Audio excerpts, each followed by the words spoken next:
Hey, good morning, friends. Welcome to The Bright Side. I am Pharmacist Ben. Thanks for joining us on The Bright Side. Our number 844-236-6010. If you have questions, comments, success stories you'd like to share, if you have a health challenge you or a loved one needs help with, or if you just want to contribute to the conversation, 844-236-6010 is our number today, and every day on The Bright Side, we'll be talking to Dr. Dean Fennelly. At the bottom of the hour, we're going to talk a little vaccine. Dr. Fennelly is the vaccine doc. At least that's what it says on the internet. I don't know if he's going to own up to that, but we'll talk about the vaccine. I was on a radio program this weekend talking about the vaccine, and I'll also be I'll be a guest on Vaccine Choice Canada's national call this weekend. Send me an email, ben@ksco.com, and I'll send you a link if you're interested in attending. That is going to be this Saturday, 5 p.m. Mountain Standard Time. I've been talking a lot about vaccines lately. We'll talk to Dr. Fennelly. He's a lawyer and a partner in the intellectual property department at Seyfarth Shaw LLP in Washington, D.C.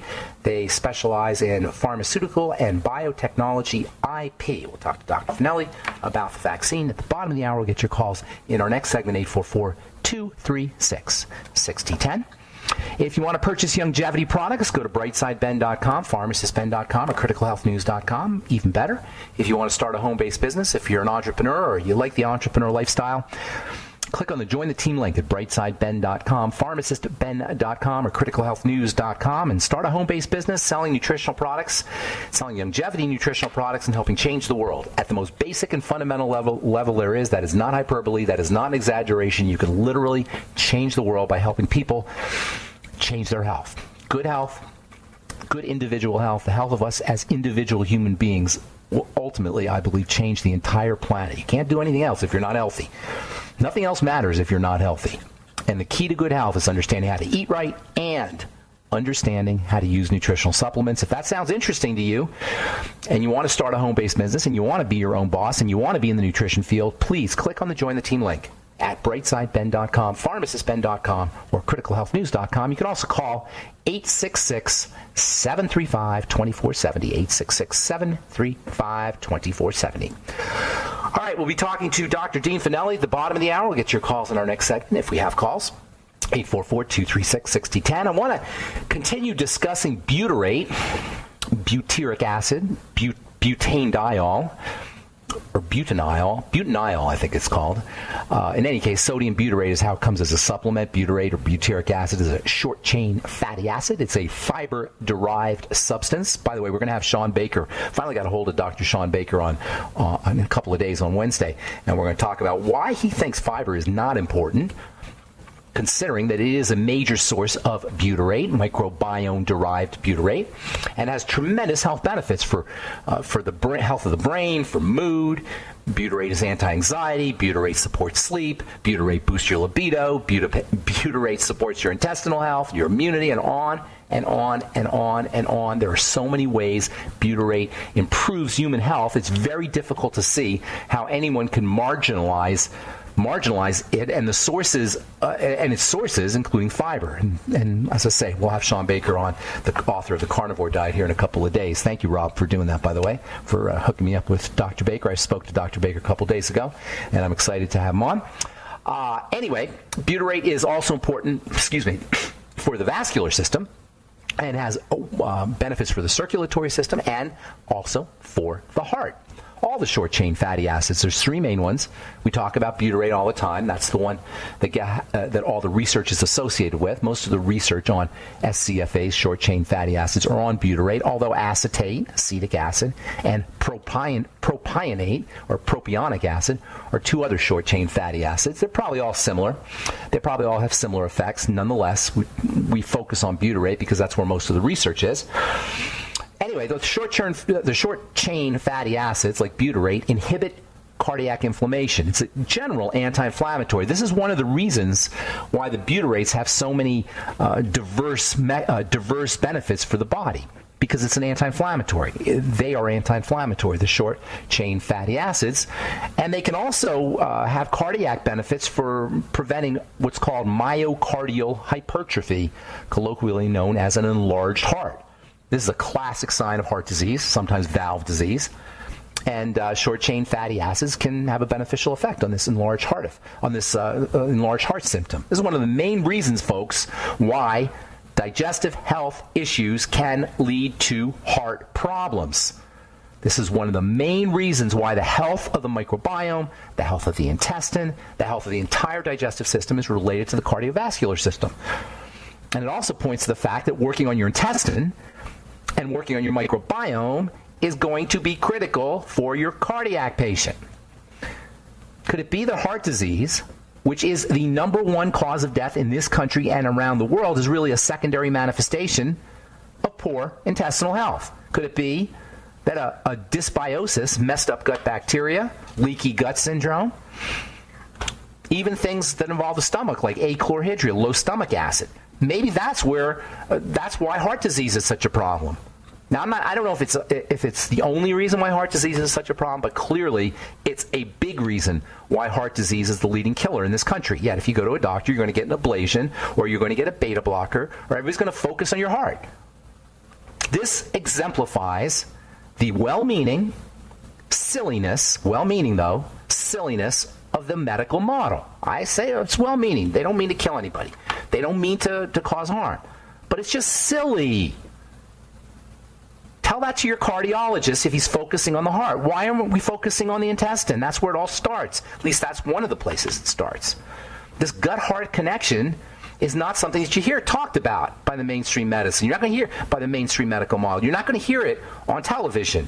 You're not going to hear it by TV doctors talking about the gut-heart connection. In fact, we know that there's a gut-brain connection now people are talking about. They only started talking about that a couple years ago. The gut-heart connection, nobody talks about that. And it's just another example of the accuracy, the fundamental accuracy of the triangle of disease, which I've been talking about for decades. That is the digestive, dysglycemic blood sugar, and adrenal thyroid link to all secondary diseases. The triangle of disease precedes all diseases, and it's exemplified by the relationship between butyrate and cardiovascular health. When I say butyrate, I want everybody to think fiber, and I want everybody to think intestine. When you hear the word butyrate, think fiber, think intestine. So when we say butyrate is related to heart health, we're talking about fiber being related to heart health, and we're talking about the intestine being related to heart health. This should come as no surprise. We'll talk a little bit here about leaky gut in a moment, but that's another issue that's associated with cardiovascular problems. Why is this important? Well, because it's much easier to work on your intestine than it is to work on your heart. All you got to do is change the way you eat and use nutritional support for the intestine as well. All right, I'm Pharmacist Ben. 844-236-6010 is our number. Dr. Dean Fennelly will be with us at the bottom of the hour. We'll get your calls next segment.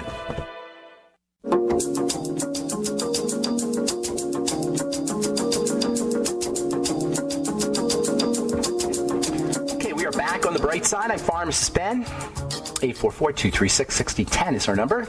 If you're on hold, we'll get to you in just a moment.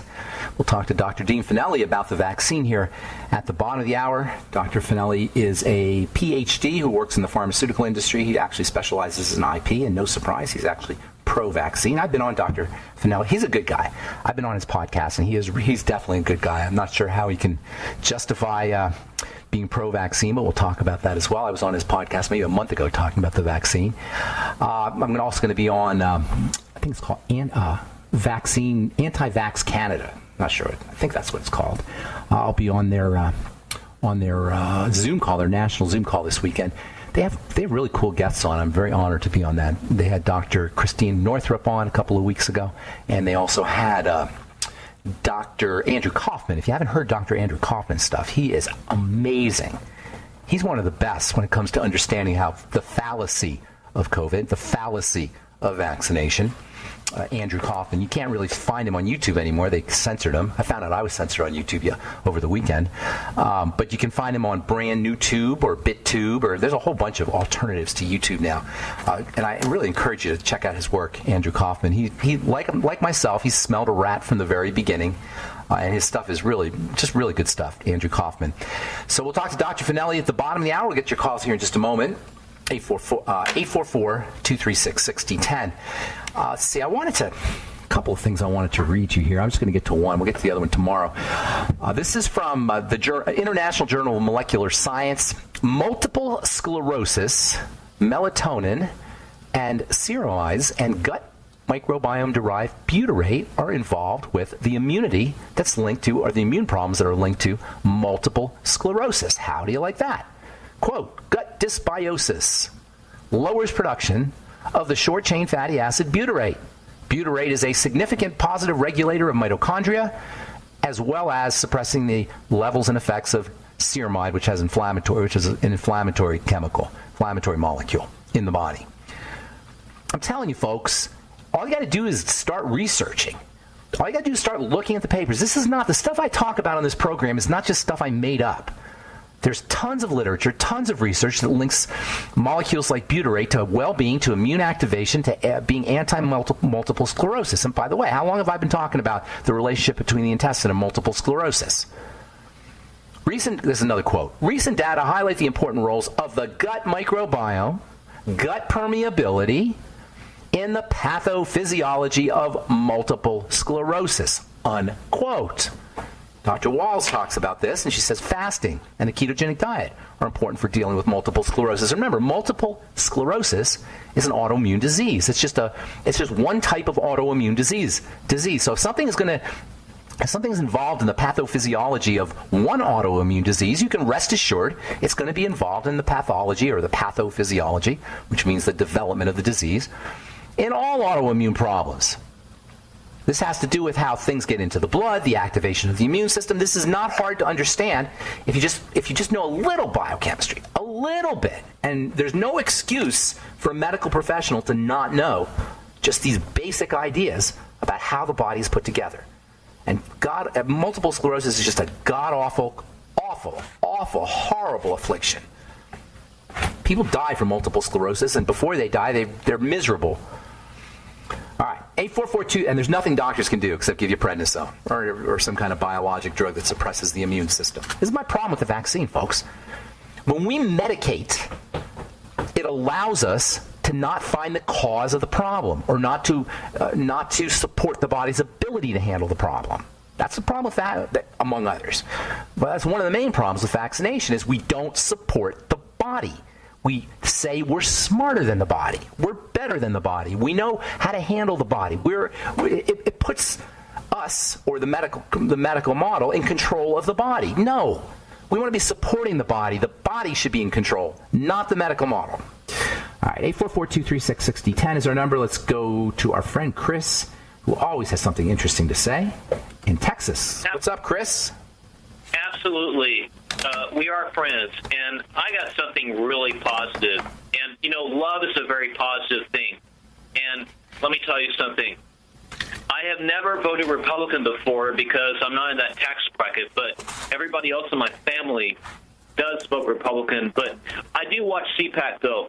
I have this habit of I tend to watch people in media who I disagree with. I don't know why, but I do. I guess I'm just weird like that.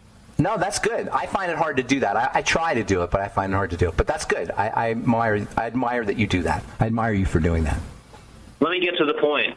I was watching CPAC, and there's this wonderful governor from South Dakota. Her name is Kristi Noem. I know. I like her. Yeah, what an amazing woman. Yeah. You need to interview her. You need to get her on your program. Rob, are you out there? My buddy Rob helps me get guests. Rob, if you're listening, I love what she's talking about. Yes. I love what she's talking about. Yeah. And she's getting ripped in the media, too, by the way. But she could be our Margaret Thatcher, okay? Because you remember, Margaret Thatcher was a great leader in the UK. And I think Kristi Noem has a good shot of being our first president ever in our country and being our Margaret Thatcher. I just think she's wonderful. I cried when I heard her speech at CPAC. She gets it. She actually gets it. Well, tell us what she said. We only have about a minute, about 90 seconds. What did she say? Exactly. She supports the hand. I don't have time. You've got to watch it for yourself. I will do that. I don't care. If you're a Democrat, watch CPAC anyway. You've got to hear this governor speak from South Dakota, Kristi Noem. She gets it. You don't understand. South Dakota is just a stepping stone. She's on her way to be our first female president, okay? Not Kamala Harris. Kristi Noem is going to be our next female president. So, all right. Listen, you got to hear it because she gets it. So I know she's anti-lockdowns, and she did not implement a mask mandate. It's one of the few states, and they didn't. It's not like everybody dropped dead of COVID in South Dakota either. Even though the media kind of made a big stink about it, and they made it sound like the rates in South Dakota of COVID infections were going up. Blah blah blah blah blah blah. So I agree with you. I'm a fan of Kristi Noem. Yes. Before we conclude this, I want people to understand, no matter how much you may disagree with the right-wing Republican agenda, you've got to listen to this woman because, look, she's trying to be our first female president. South Dakota is just a stepping stone for her. She could be our Margaret Thatcher. She could be our next leader. All right, I got you. I'm a fan of Kristi Noem. I am definitely a fan, and maybe you're right. We'll see what happens. South Dakota doesn't have, South Dakota doesn't have a lot of swing when it comes to national politics, but you never know. George McGovern was from South Dakota, I think, right? And he was definitely not right wing, and he got destroyed in 1972, as I recall. Any case, thank you. Sorry, I have no idea. I don't know. You don't know who that was? How old are you, Chris? No. How old are you? I'm 51. 51? All right, you're a kid. All right, Chris, thank you for bringing that to our attention, and I have to say I agree with you. I am definitely a fan of Kristi Noem, governor of South Dakota. They never implemented a mandatory mask requirements. They did not they did not close businesses. They did not close churches. Schools are open in South Dakota, and even though media made a big stink about some of the numbers, it turns out that people were just fine in South Dakota. And by the way, they have the country's lowest unemployment rate as well, South Dakota does. And wait, I've never supported Republicans, but she's the first. I got it, buddy. Be good, Chris. Have a great day. Got Dr. Dean Fennelly coming up next. We're going to talk a little vaccine on the bright side right after this.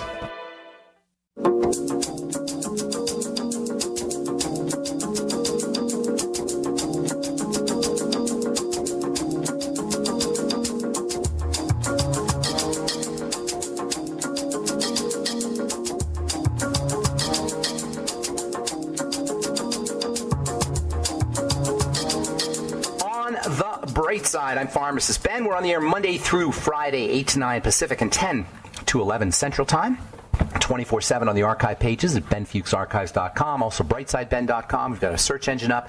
If you miss any of our programs, you can review, or if you want to review a subject, we have 11 years of archived information on brightsideben.com and benfuchsarchives.com. You can also get good health information, blog posts, news stories, videos at criticalhealthnews.com, brightsideben.com, and pharmacistben.com. You can also get all the longevity products on our websites as well, brightsideben.com, pharmacistben.com, and criticalhealthnews.com.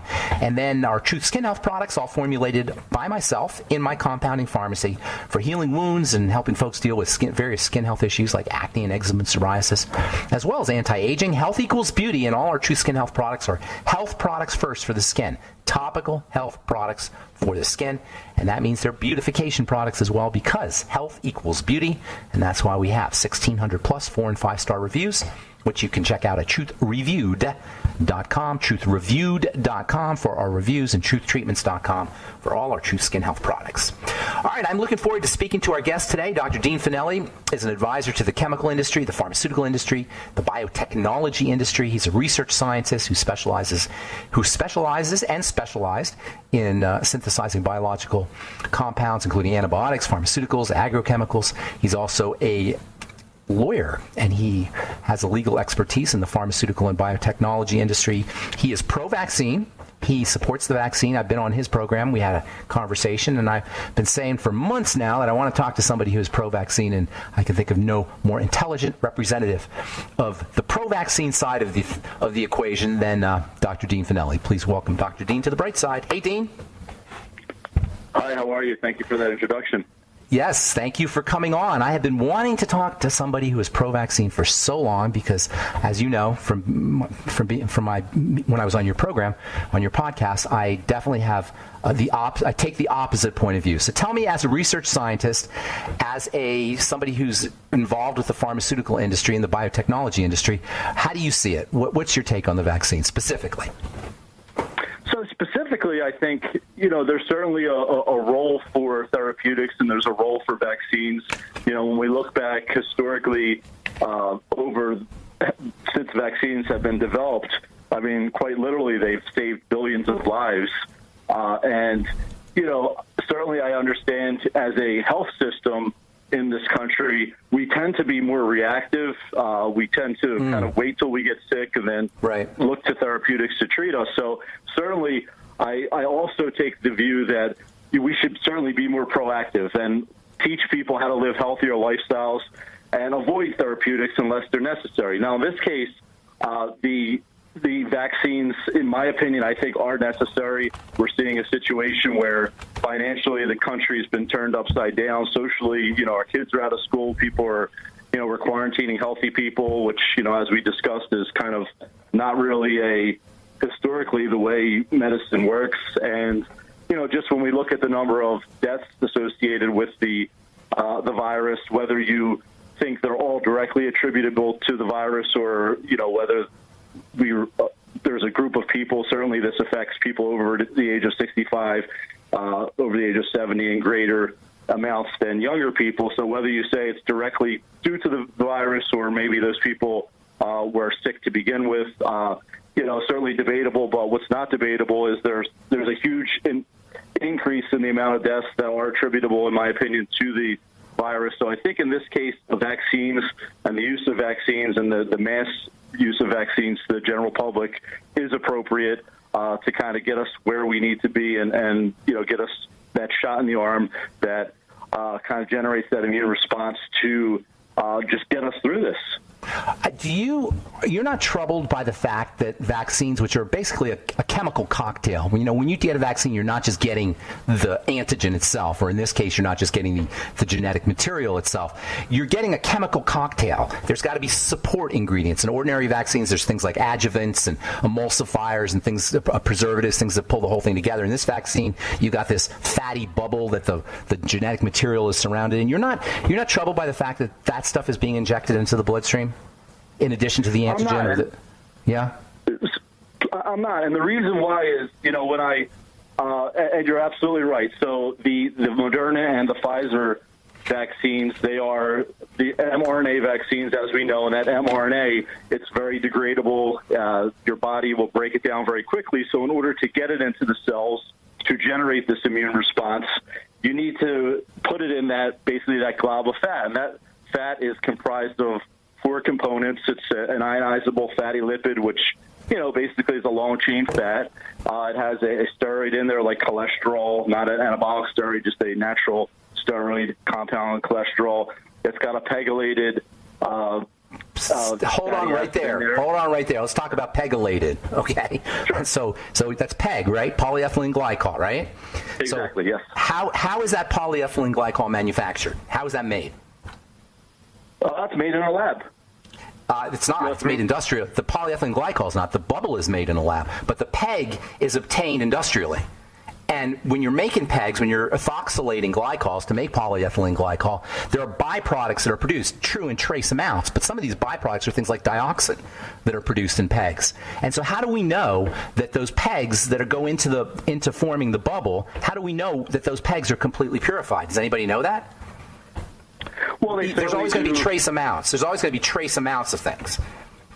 There could be trace amounts. You're absolutely right. And when they'll use either liquid chromatography, high performance, mass spec, different within specifications. Within specifications. Right. Absolutely right. So what that means is within specifications is you measure to see the amount of how much PEG is in there compared to, as you said, could be certain other ingredients, just like, when we go to the store and buy food and ingest food, there's other things in there as well. But you're injecting this into the blood, Dean. This is not like food, because food goes through your liver. See, the body has mechanisms for purifying food. When you go right into the bloodstream, and this is my problem with it, when you go right into the bloodstream, you're bypassing all of those mechanisms. You're putting the stuff right into the blood. So yes, you're right. It's just like when you buy food, there's going to be trace amounts of pesticides and trace amounts of toxins in the food, but you're protected. When you go right into the bloodstream, you're not protected. That doesn't bother you?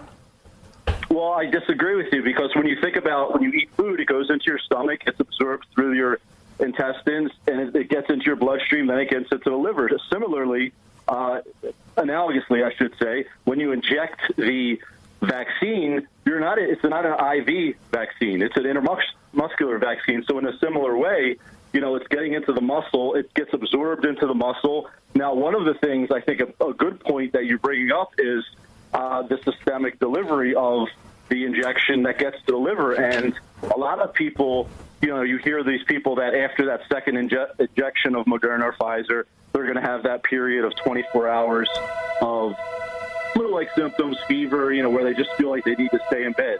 And the reason, the hypothesis there is that it's not sticking in the shoulder only. It's getting into the liver, as you suggest. But typically, in an ideal situation, this will stay, the immune response will start in the shoulder. It'll stay. Hang on to that thought, Dean. We got to take a break.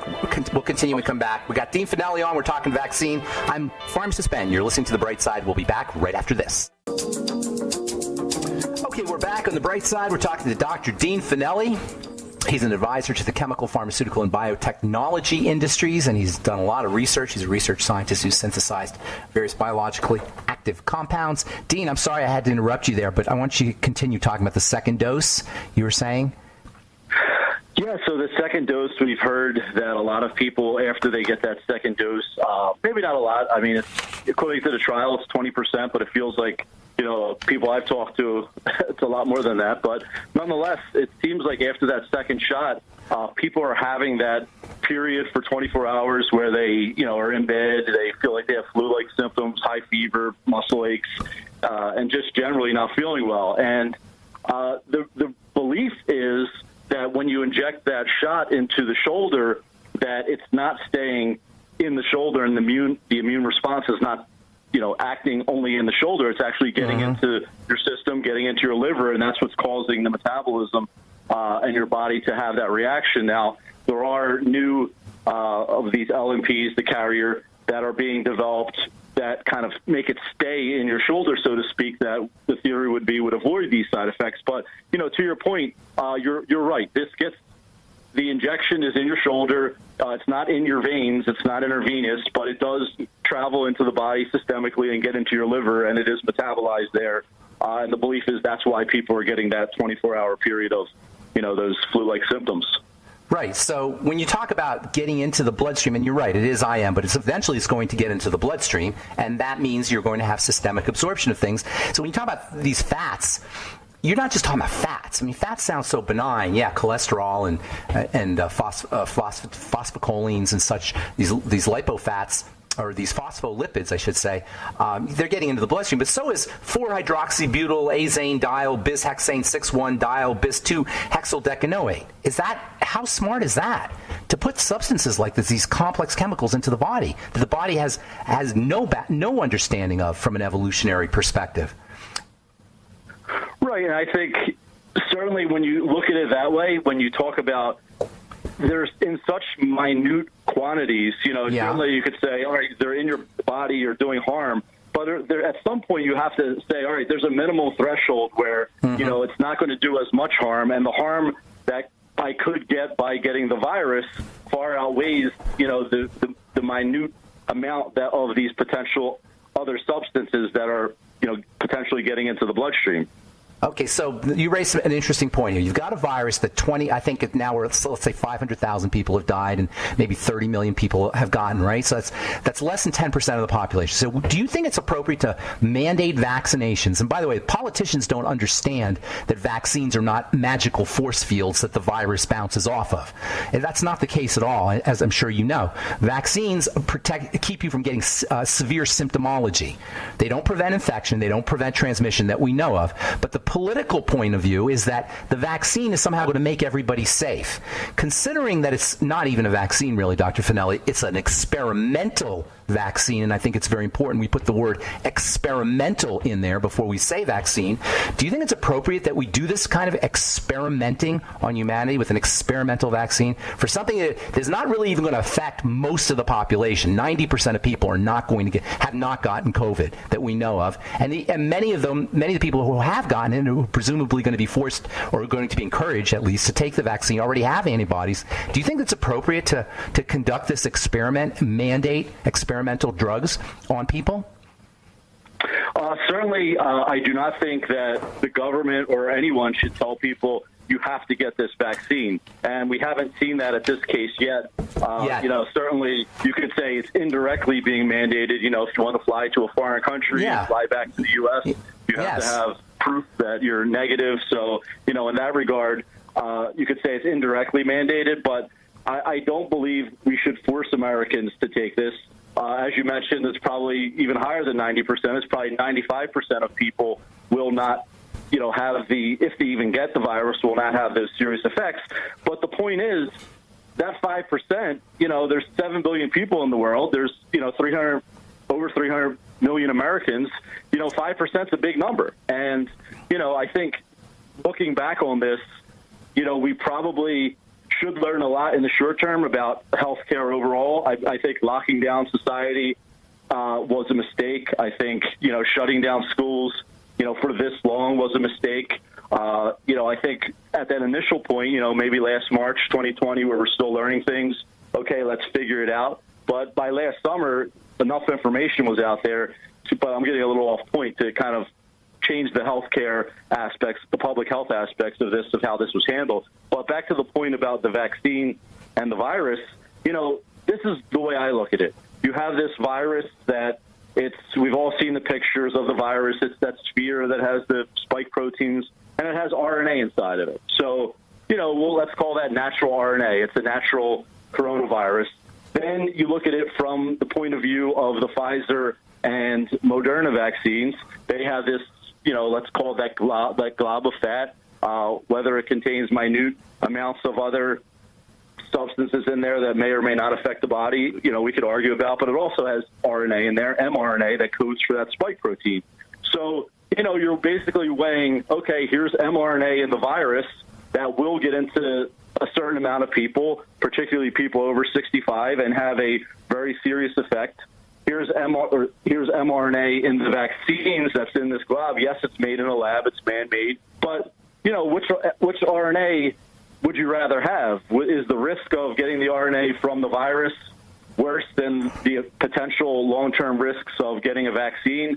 So in my opinion, I'm of the opinion that the risks associated with that RNA in the virus outweigh the risks associated with getting the RNA, or in the case of these upcoming vaccines, the DNA, recombinant DNA, or whatever they're made of, far outweigh the risks associated with the substances in the vaccine. Even though, as you admit, very few people are going to become severely symptomatic from the mRNA from the virus, you still think that it's worth putting mRNA from a vaccine for that in the entire population, or a mass amount of the population, for the sliver of people that are going to become severely symptomatic. Tiny sliver of people, probably less than 2% of people are going to be severely symptomatic from the viral infection. Most people will be fine. You still think it's worth the risk of sticking it into a laboratory-made mRNA with all of the other compounds in there into people's bloodstreams? I do. I do, and the reason is, again, that, even when we're talking 2%, again, we didn't, way back when it all started, we didn't know what the percentage was. Now, if we argue it's 2%, that's still 2% of over 300 million people. When you say 2% of, let's say there's about 70 million people that are over the age of 65, whatever that number is, it's up there in that range. 2% of that, you start to get, if you say they're going to get serious symptoms and die, that 2%, it sounds small when percentage-wise, but it's actually a significant amount of people that, and maybe the answer was give the vaccine to people over the age of 65 only. But we could argue as a public health policy who should get the vaccine, but just as a general statement, I think administering the vaccine to prevent people that are highest risk or prevent people from getting the virus far outweighs the risks of the virus. Okay, so let me ask you this then. Are you not, and we're running out of time here, so we'll get to this real quick, are you not concerned about the financial interests that may influence decisions on whether to mandate the vaccine or even to encourage the vaccine? And along the same lines, what about now they have mutations and now they want you to have boosters every year? You're not concerned that this is a slippery slope of vaccination that we're going into? Oh, I am absolutely concerned about that, and that's certainly a public health issue, and I am concerned about that.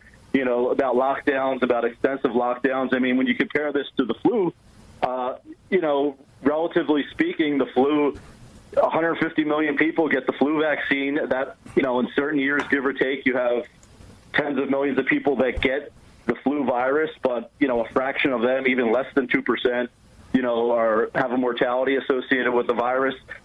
Certainly, we don't want to go down a situation where, every time there's an illness out there, we know flu's annual. This looks like it could be annual, that we're saying, okay, now we have to lock down people again. At some point, we have to just believe our immune systems are healthy. So you're bringing up a lot of really important points, and I'm really happy to be on the show and discuss these, because there's public policy issues. There's the immediate concerns about, protecting vulnerable people over the age of 65.